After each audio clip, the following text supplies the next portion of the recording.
Whiskers and Tails, a game published by Gold Seal Games, designed by Candy Weber or Weber, W-E-B-E-R. This game plays 2 to 5 players. The goal of the game is to collect the most points worth of cats into your tableau at the end of the game. The deck of cards in the game has cards from 00 all the way up to 99. There's one of each. The suits of cards are going to be the numbers that match the right side of the number. So you can see here there's all 6s, all 7s. Those are the same suits. At the end of the game, you're going to score what you have.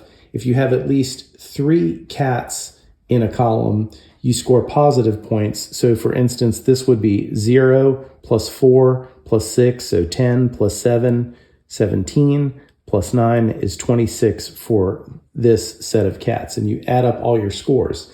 Any of the columns that you have that don't have at least 3 cats in them, you will score negative points. So I would lose 9 points for this one. I'd lose 4 points, lose 6 points there. So if you have 3 or more cats, you score positive. If you have less than 3, you get negative for those. You total up your points. Whoever has the most wins the game. If there's a tie, it's the person who has the fewest columns of cats. And after that, it's a shared victory. On your turn, it's very simple. You start with a hand of 5 cards. You're going to play 1 card into the center of the table, and you're going to take 1 card from the center and play it into your tableau. Then you will draw back up to refill your hand. In a 2-player game, you'll draw 2 cards and keep 1, discarding the other. The way it works is when you play a card to the center, you're going to have to play it in a numerical order. It doesn't have to be consecutive, but it has to be in between the values. So for instance, this is the 0 and that's the 22 and that's the 99. If I wanted to play the 34, I would have to put it between these two because 22 is lower, 99 is higher.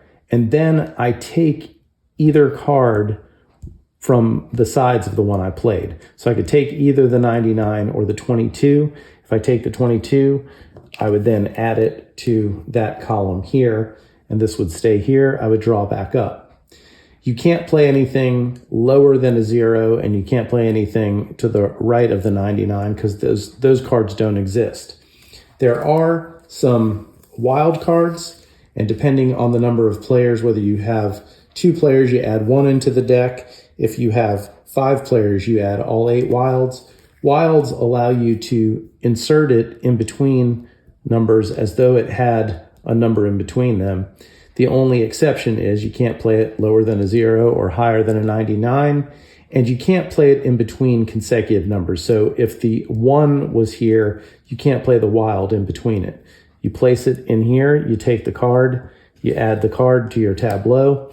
Then if someone later on plays a card, again, this is a 34, so anything below that that's not lower than 0, you could play, let's say, the 4 here and take this wild. And if I did that, I would add it to any column that I have. It doesn't count as points, but it does count as a card in that group. So instead of losing 9 points here, I would actually gain 9 points because I have at least 3 cats in there. Again, you keep playing until this deck is empty. Once it's empty, after that player has drawn their cards, the deck is empty, then each player, including that player, will get 1 more turn. So the first thing you notice about the game is the art in this. It reminds me sort of like a Disney cartoon, like Aristocats or something. It's very unique, cool looking art. The cats have, a personality to them. And if you like cats, you'll probably find yours in here. The other thing about the game is the turns are super simple. You play a card, you take a card, you draw back up. It has that same kind of rule set as a simple card game like Rummy. You play a card, draw back up, etc. So it's very simple turns, and there's no downtime really, except for deciding, what cards you're going to play. There's really no difference when you're playing with 2 or more players as far as game time goes. It doesn't affect it that much because you're basically just going around the table playing your cards. It's a very tactical game, and because the deck is finite here, the game's going to move pretty quickly no matter the player count. I do like the decisions in the game. It's not a game that's very tense. It's not a game that you're going to have your mind completely ripped apart. Like, let's say, for instance, a Reinar Knizia game where you'd have the same amount of rules, but you'd be, struggling to figure out what's the best move to make. I love Reinar Knizia games. Don't get me wrong. If you've watched my channel, you know that we love him as a designer. His designs are great. This has the simple rules, but nowhere near as much tension. This game is way more relaxing. It's very cute. It's got, tactical decisions. There's no big strategy here, but it's a solid game, a solid card game. And if you like cats, it's the kind of game that I think you could get to the table with your family or friends, or if you're having game night and you don't want to play something super heavy, or you want to have a filler to cleanse the palate, this is a good game. Rules-wise, it's the kind of game you could easily play at a pub or at a game convention.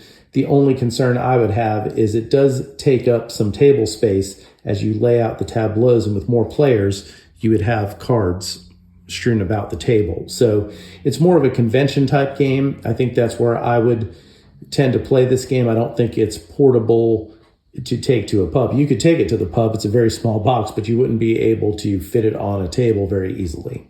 Overall, I think this is a solid game.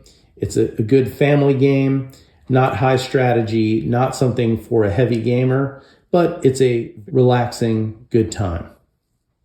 If it sounds like something up your alley, go ahead and check it out. Again, it's Gold Seal Games. Thank you for watching. Please like this video and subscribe to the channel.